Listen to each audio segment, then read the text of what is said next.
गरजे हम, सावन सा बरसे हम, सूरज सा चमके हम, स्कूल चले हम, स्कूल चले हम। गुड मॉर्निंग बच्चों। तो हम आपकी इंग्लिश का जो है फोर्थ चैप्टर पढ़ रहे थे, द गॉर्जियन नोट। ठीक है, तो आज थोड़ा सा बचा है चैप्टर में से, तो आज हम इसको चैप्टर को जो कंप्लीट करेंगे।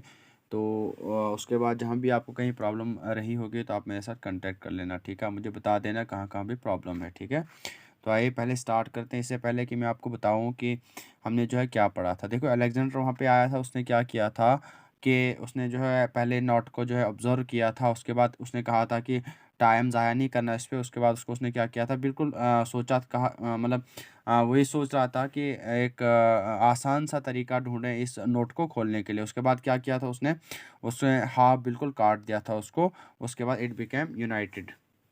अब कहता, सॉरी, यूनाइटेड नहीं है, अनटाइड है। अनटाइड क्या होता है, बिल्कुल खुल जाना। सॉरी, प्रीवियस लेक्चर में भी शायद मैंने यूनाइटेड ही कहा था, लेकिन ये यूनाइटेड नहीं है, अनटाइड है।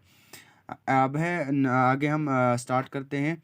Every one was amazed at the audacity and cleverness that Alexander had shone. ठीक है, अब देखो, हर एक जो है इस बात से हैरान हो गया, mean that at the audacity. Audacity क्या होता है, हिम्मत, जुर्रत। ठीक है, और जो चालाकी किसने खेली, अलेक्जेंडर ने खेली। ठीक है, उसने सीधे पकड़ के उस नोट को बीच से हाफ से काटा, और उसके बाद वो बिल्कुल क्या हो गया, खुल गया।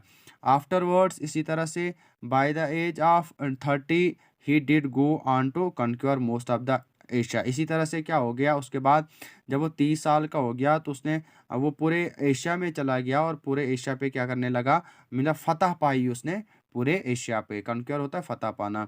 And its peak his kingdom extended from Greece till India. अब उसकी जो बादशाह थी वो कहाँ से कहाँ बढ़ी, ग्रीस से लेके पूरे हिंदुस्तान पे वो अपनी बादशाह जमाने लगा, करने लगा। This was a result of his lateral thinking. अब ये जो बादशाह है ये उसको क्यों मिली, ये इसलिए मिली, ये इस बात का नतीजा था क्योंकि जो उसकी सोच थी वो बिल्कुल मुख्तलिफ अंदाज की थी। ठीक है, solving problems through indirect and creative approach. देखो, अब लेटरल थिंकिंग क्या होता है कि अलग तरीके से जो है किसी मुश्किलात को जो है हल करना, क्रिएटिव अप्रोच से जो है, मीन्स चालाकी से जो है किसी चीज़ को क्या करना, इनडायरेक्टली हल करना। Until the end Alexander remained undefeated in battle. आखिर तक क्या हो गया कि जो अलेक्जेंडर है वो बिल्कुल अनडिफीटेड रह गया, किसी से हार नहीं खाई। जो वहाँ पे वार हो रही थी, बैटल थी, वो बिल्कुल क्या रह गया, अनडिफीटेड रह गया। ठीक है, तो बच्चों ये था chapter number 4, the guardian note. I hope कि आपको इसकी अच्छे से समझ आ चुकी होगी। जहाँ पे भी आपको पता नहीं चला होगा, जहाँ पे भी समझ नहीं आई होगी, आप मेरे साथ बोल देना। ठीक है, व्हाट्सएप पे मुझे बोल देना या डायरेक्ट फ़ोन कॉल करना, मुझे बता देना कि सर यहाँ पे समझ नहीं आई है। तो अब है वर्ड्स मीनिंग्स। तो आइए वर्ड्स मीनिंग्स पे नज़र मारते हैं कि वर्ड्स मीनिंग क्या कहते हैं। कहता है लेटरल थिंकिंग क्या होता है, जैसे भी आपको मैंने अभी बताया, उर्दू में कहते हैं इसको मुख्तलिफ अंदाज की सोच, अलग सोच रखने वाला। The solving of problems bye an indirect and creative approach, अलग तरीके से जो मुश्किलात का हल निकालना।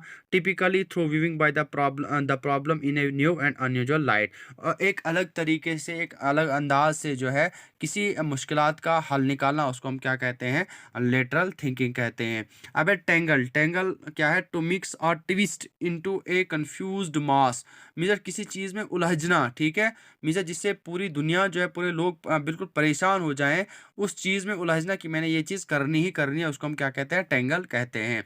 और तीसरा क्या है, प्रोफेजी, टू फोरटेल और रिवेल, उसके बाद अंडर डिवाइन इंस्पिरेशन, पेशन गोई, किसी चीज़ के बारे में देना। ठीक है, किसी चीज़ के बारे में कोई बात रखना, उसको हम पेशन गोई कहते हैं, इंग्लिश में प्रोफेजी कहते हैं। ठीक है, उसके बाद है एन्चेंटमेंट, ए मैजिक चर्म और स्पेल, जिसको हम क्या कहते हैं, पुरफितन कहेंगे, जादूगर कहेंगे, वो अपने जादू का इस्तेमाल करेगा, उसको हम क्या कहेंगे, एन्चेंटमेंट कहेंगे। तो बच्चों आज हम इतना ही पढ़ेंगे। वर्ड्स मीनिंग्स आप अच्छे से प्रिपेयर करोगे, पूरे चैप्टर को एक कहानी की तरह आप याद रखोगे। ठीक है, उर्दू में याद रखोगे, अच्छे से रखोगे, वर्ड मीनिंग्स को आप अच्छे से याद रखोगे, सुनोगे। ठीक है, तो कल हम जो है इसी चैप्टर के क्वेश्चंस पढ़ेंगे। आई होप कि आपको इस चैप्टर की अच्छे से समझ आ चुकी होगी। जहाँ पे भी समझ नहीं आई होगी आप मेरे साथ रब्ता कर लेना, आप बता देना कि सर यहाँ पे समझ नहीं आई है, तो मैं आपको फिर से एक लेक्चर जो है डिलीवर करूँगा उस पर। तो जहाँ पे भी आपको प्रॉब्लम आई होगी, आई होप कि आपको इसके अच्छे से समझ आ चुकी है। और साथ साथ में क्या करना, अपने साथ साथ में जो जो भी टॉपिक आता है, आपको जो भी लेक्चर आता है उसको साथ साथ में प्रिपेयर भी करना है और साथ साथ में अपने होमवर्क भी करना है। ठीक है, थैंक यू।